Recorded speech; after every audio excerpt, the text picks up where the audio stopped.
वाणी की अधिष्ठात्री देवी वीणा पाणी माँ भगवती सरस्वती के श्री चरणों की वंदना करके, गुरुजनों के श्री चरणों में प्रणाम करके आप समस्त सुधीजनों जिज्ञासुओं के प्रति सादर नमस्कार। आज इस व्याख्यान के माध्यम से संधि प्रकरण के अंतर्गत पठित सूत्र अनचिचा इस पर विचार करेंगे। सूत्र पर दृष्टिपात करें तो सर्वप्रथम सूत्र के पदों में विभक्ति पर विचार करेंगे। क्यों विचार करेंगे विभक्ति पर?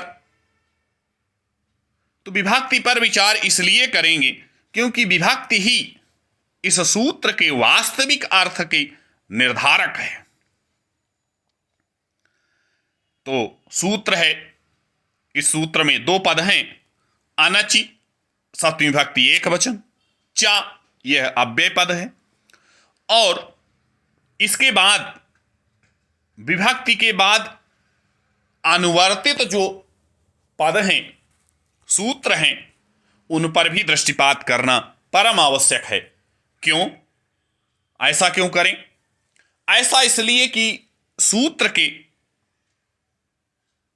ठीक प्रकार से अर्थ को हम लोग तब तक नहीं समझ सकते हैं जब तक कि पूर्ववर्ती जो अनुवृत्ति है उसको न समझें।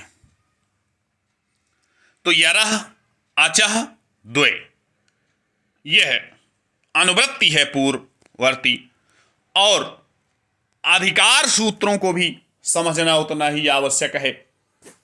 पूर्वत्र सिद्धम और संहितायाम इनका अधिकार है। संहितायाम अभी इस बात को मैं स्पष्ट करूंगा आगे, क्यों, क्या उपयोगिता है इसकी। तो सूत्र अनचिचा यह सूत्र है। इस सूत्र के अर्थ पर दृष्टिपात करें तो अनचि यह सप्तमी विभक्ति एक वचन का रूप है, जिसका अर्थ है यदि अच प्रत्याहार के वर्ण के पश्चात यर प्रत्याहार का कोई वर्ण विद्यमान हो। अच प्रत्याहार और इसके पश्चात यर प्रत्याहार का वर्ण कोई विद्यमान हो तो यर प्रत्याहार के वर्ण को द्वित्व हो जाता है।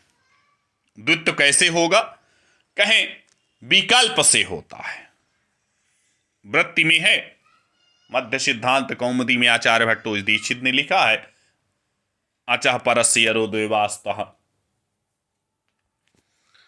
तो यहां द्वित्व विकल्प से होता है, लेकिन इसके लिए कुछ शर्तें भी हैं।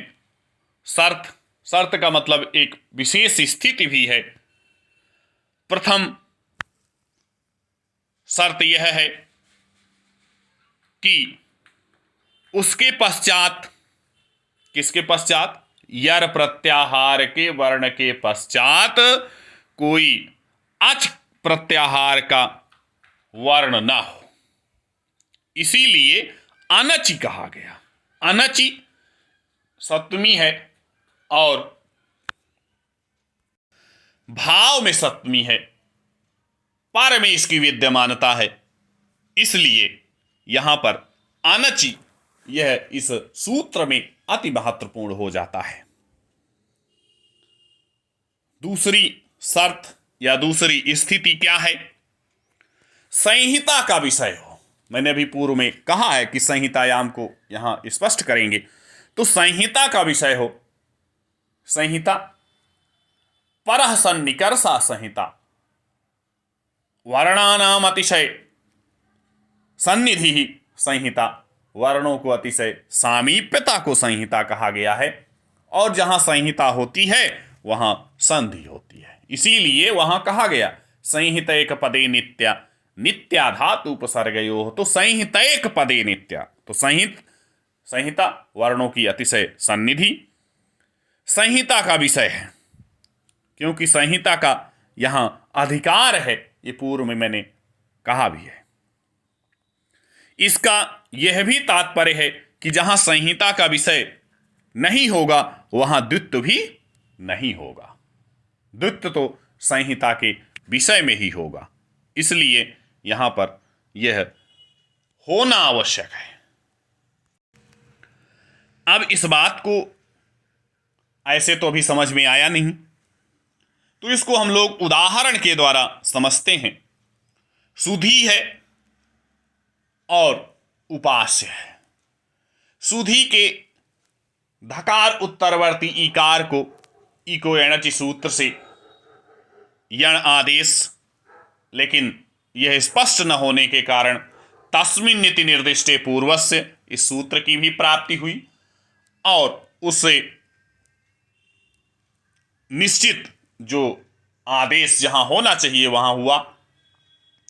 इसके बाद भी ई के स्थान पर आदेश 4 थे, इसलिए वहां स्थाने अंतरतमः यह भी परिभाषा सूत्र है, इसकी भी प्राप्ति हुई। तो यहां से यह बन गया सुध और या। इस सूत्र के द्वारा अनचिचा, इससे विकल्प से सु ध ध य उपास्यः यह बना है।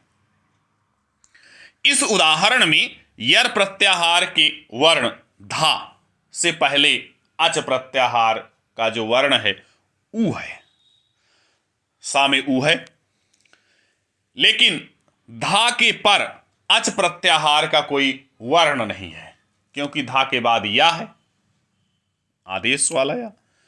इसलिए यहां धकार को द्वित्व हो गया और वह विकल्प से हुआ है, तब यह रूप बनता है सु ध ध य उपास्य।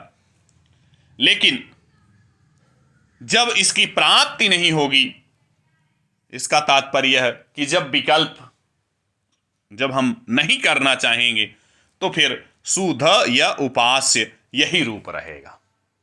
तो ये वैकल्पिक सूत्र है इस तरह से, इसीलिए यहां कहा गया। अब यह द्वित्व क्या है और यर प्रत्याहार में कौन से वर्ण आते हैं? तो यर प्रत्याहार में जो आने वाले वर्ण हैं, हकार को छोड़कर सभी व्यंजन वर्ण आते हैं और स्वर वर्ण के पश्चात यर प्रत्याहार के वर्ण को द्वित्व विकल्प से हो जाता है। अब द्वित्व क्या है, इस विषय पर भी कुछ स्पष्ट करना आवश्यक है। द्वित्व से तात्पर्य उस वर्ण का 2 बार लिखा एवं पढ़ा जाना है, यह कहा गया द्वित्व है, यही द्वित्व है। द्वित्व का मतलब 2 हो जाना, जैसे धा धा ये 2 हो गए। तो इस प्रकार से यह अनचिचा सूत्र जो है वह स्पष्ट होता है। अगर इसमें किसी तरह का किसी का कोई प्रश्न है तो वह निश्चित रूप से उसका स्वागत है।